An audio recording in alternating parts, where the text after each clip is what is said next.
So I went into Crime 101 not really knowing what to expect. Honestly, I thought it would be one of those by-the-numbers crime thrillers. You know, slick, entertaining, but ultimately forgettable. But I'm happy to say I was completely wrong. Instead, we get a very engaging, stylish, and surprisingly thoughtful crime film that feels like it's been pulled straight out of the late 90s and early 2000s, but in the best possible way. You can definitely see the inspirations from films like, for example, Heat. And look, by no means as strong as that film, it still is a very well-made piece of art. Directed by Bart Layton and based on the novella by Don Winslow, Crime 101 follows a methodical jewel thief operating alone along the Californian coast, whose careful, controlled world starts to unravel.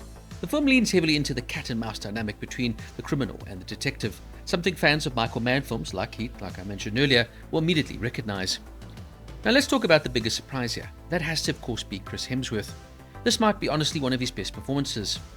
Along with Mad Max Furiosa, which of course was completely over the top, loud and unapologetic, here we have a character that is dialed down. James Davis is a quiet, paranoid, hyper-controlled man who is always watching and always calculating. A lot of the performance is captured through Hemsworth's eyes. It's a subtle, nuanced performance, and for me, he's definitely one of the standouts of the film. It's more his silence and what he doesn't say that really comes forward here, and it works brilliantly.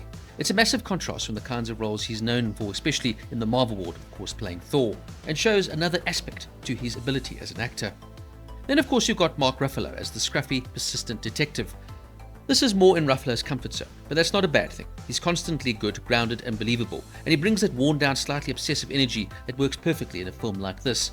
And he really is the juxtaposition to Hemsworth's character, who is clean, clinical, well manicured, and so detail orientated, where Ruffalo's character, Detective Lou Lubistek, is a policeman who works on instinct and good old-fashioned detective work.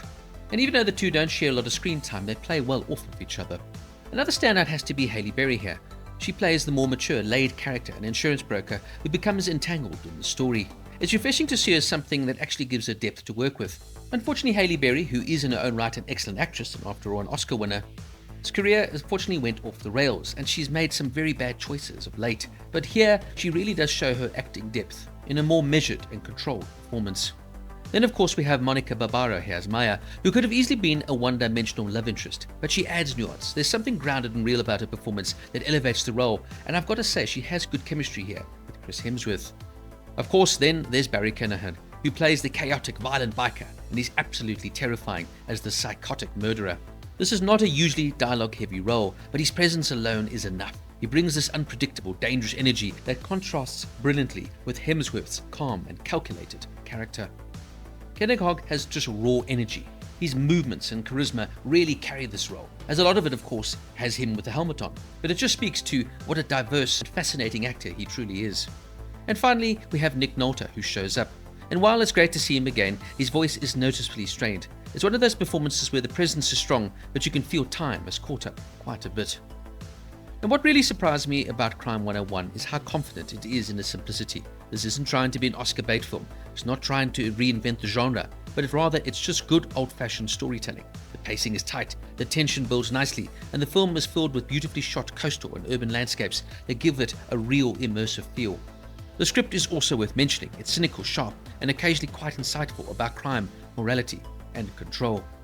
Unfortunately, if I do have one critique, it is the ending. This is where the film slightly lost me. There's a moment involving Ruffalo's character that feels a bit questionable, almost like an unnecessary moral grey area that doesn't fully land. And more broadly, the film does try and lead into the anti-hero angle with Hemsworth's character. But at the end of the day, he is a thief and a criminal. Yes, he may not injure or hurt his victims, but nonetheless he is breaking the law. So Ruffalo almost ends the film as a corrupt cop, as it were.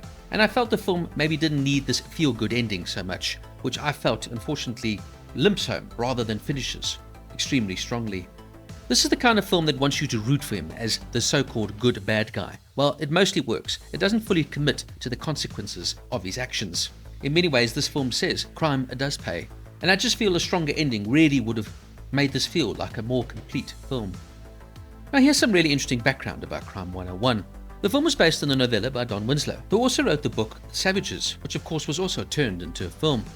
Amazon MGM Studios actually won a bidding war for the rights, reportedly paying close to $90 million, beating out Netflix.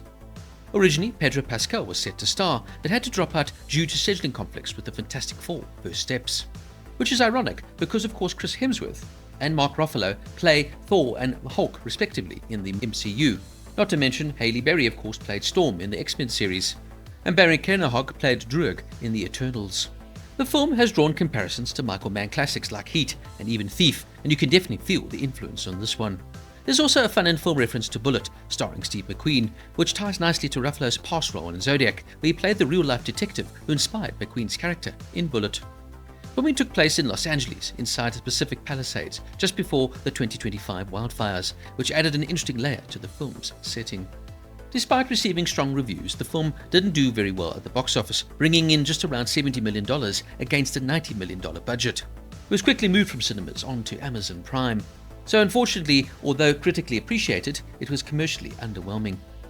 Now overall, Crime 101 is a pleasant surprise. It's gripping, well acted, stylish, and refreshingly straightforward, and like I said, definitely draws inspiration from those 90s crime thrillers. It feels like the kind of movie we used to get more often, just a solid, well-made crime thriller that knows exactly what it is and doesn't try to be anything else. The ending might not fully stick the landing, but overall the journey getting there is absolutely worth it. And with an outstanding performance here from Chris Hemsworth, Halle Berry returning to some form, Mark Ruffalo doing what he does best, Barry Keoghan showing another side to his acting charisma, and a good grounded performance from Monica Barbaro, Crime 101 is definitely one of those films you can sit back, enjoy, and be taken on a thrilling, captivating ride. Heavily inspired by the LA Noire classics, with sleek action set pieces, vivid characterizations, this is a great film to watch if you need to be entertained. Crime 101 gets an 8.5 out of 10. So what did you think of Crime 101? Please let me know down in the comments, and don't forget to like and subscribe for more deep dive reviews.